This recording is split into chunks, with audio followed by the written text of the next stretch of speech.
Hi there everyone, welcome to my channel. So in this video guys, I will teach you on how to move a file in a directory in Linux operating system. Before we start, I would like to say thank you so much to all my viewers, silent viewers, and supporters in my channel. Thank you for watching my video.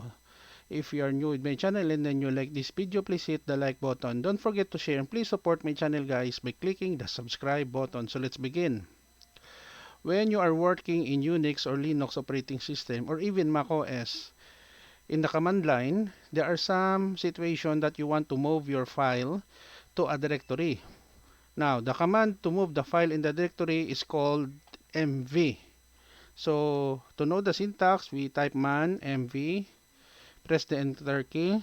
So, mv move files. So, we have here description, rename source to this for destination, or move source to directory. We have several options here. So let us press the Q to quit. Now, let us list down the files in the directory ls. So we have here a folder files. And then the file that we want to move in the files directory is resume.txt.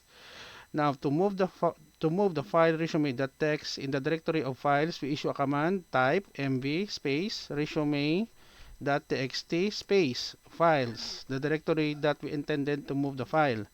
Press the enter key. Okay, so when we issue a command ls, there is no resume.txt in the directory, no? The root directory. So pwd print working directory home jcur. So let us open the files directory cd space files ls. Now we can see the file we successfully moved from the root directory to directory of files resume.txt. That's it guys, no, to move a file from in a directory in Linux. Thank you so much for watching. If you have some questions or clarifications in our tutorial video for today, kindly leave in the comment section of this video.